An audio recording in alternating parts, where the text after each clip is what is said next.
Assalamualaikum warahmatullahi wabarakatuh. Selamat malam para pejuang cuan. Gimana kabar kalian di malam hari ini? Semoga kalian dalam keadaan sehat semua ya, dan saya doakan sukses semua buat kalian. Amin. Mantap jiwa ya. Dan tetap ya kan kawan, secangkir kopi harus selalu ada buat menemani kesempatan di malam hari ini. Dimana teman-teman ya, kalau kita updatekan bersama-sama ya dari segi kinerja sektor kripto teman-teman ya, terutama dari segi memes coin ya, karena memang mayoritas dominasi ya, banyak sekali yang suka dengan kripto berbasis meme coin ya.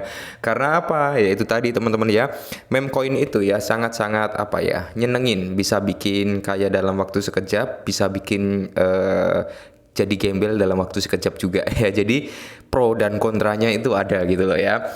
Oke, jadi kalau kita lihat bersama-sama dari kinerja Dogecoin teman-teman ya, untuk Dogecoin sendiri malam hari ini mengalami penurunan sekitar 1,05%. Cuman dalam 7 hari terakhir ya dia masih bullish sekitar 8,42%. Untuk Shiba Inu malam hari ini mengalami kenaikan sebesar 0,98%, PP sekitar 5,42% teman-teman ya. Dan kalau kita mengacu pada memes coin lainnya seperti Wave, Bong, Floki, Popcat ini dalam kondisi bullish juga ya. Terus di sini Mok ya, Bread, Mew teman-teman ya, Bome, Dox ini nggak tahu nih ya. Yang lain mengalami kenaikan tapi dia malah turun-turun aja ya.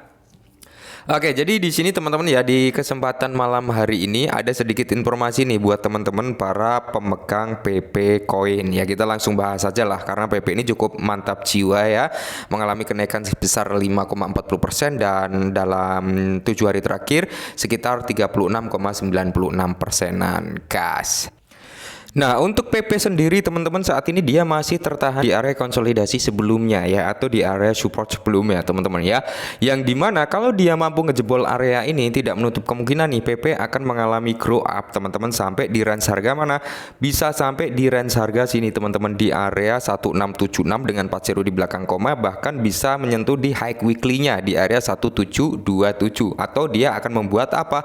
All time high barunya. Kalau kita mengacu pada grafiknya ini dalam time frame daily teman-teman ya, sebenarnya PP ini pergerakannya masih pergerakan trennya tren bullish teman-teman ya. Bisa kita lihat dari sinilah ya, dengan trendline yang kita gambarkan bersama-sama, di mana dia mengalami kenaikan, habis itu dia mengalami retracement ya, atau penurunan untuk mengambil area support baru, lantas dia membuat yang namanya break of structure, lalu dia membuat higher high validnya teman-teman, yang dimana saat ini ya dia sedang mengalami retracement dan saat ini sedang mencoba untuk apa, membuat higher high valid lagi gitu teman-teman. Kalau sampai dia membuat higher high valid lagi, tidak menutup kemungkinan PP ini bisa menyentuh di kepala 2 ya. Semoga saja teman-teman dalam waktu dekat PP bisa menyentuh di area kepala 2. Selama PP nggak nge-break di area ini teman-teman, selama PP itu nggak nge-break di area 496, dia masih memiliki potensi yang cukup kuat untuk mengalami bullish. Tapi kalau dia nge-break di area 496 ini teman-teman, bahkan closing body, maka dia berpotensi apa? Untuk mengalami penurunan mungkin lebih tajam lagi gitu teman-teman. Karena apa? Akan ada pembalikan tren dari bullish menjadi bearish gitu ya. Dan untuk saat ini trennya masih tren bullish dalam time frame daily teman-teman, seperti itu ya. Kita lihat saja, semoga saja area ini mampu kejebol. Oke, mantap jiwa ya. Nah, di mana teman-teman, akankah harga koin PP itu naik sampai di kepala 15 pada bulan Oktober? Oke, bulan Oktober kita udah memasuki bulan Oktober teman-teman, di awal-awal bulan Oktober ya. Nah, area 15 itu teman-teman itu mendekati area higher high validnya dia ya, higher high validnya dia.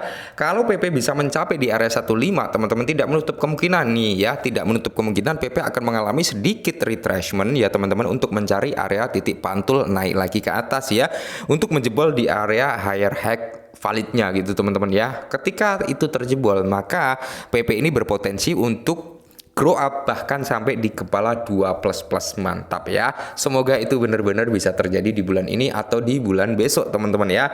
Oke, harga koin PP menunjukkan potensi pemulihan ke area 15 pada bulan Oktober, dukungan oleh akumulasi momentum bullish oleh pemegang besar. Oke ya. Dan di sini teman-teman ya, Selama sesi perdagangan hari Senin, harga koin PP mengalami penurunan sebesar 3%, menguji ulang level support tertinggi di area 1. Pergerakan bearish ini sejalan dengan penurunan Bitcoin di bawah angka 65.000 yang memicu fase korektif di beberapa altcoin utama. Meskipun demikian, PP bersiap untuk pemulihan tajam didorong oleh akumulasi dan penyelesaian pola bullishnya, teman-teman ya. Bisakah harga koin PP ini melonjak sampai di kepala 15 pada bulan Oktober? Semoga saja teman-teman bisa lebih dari itu.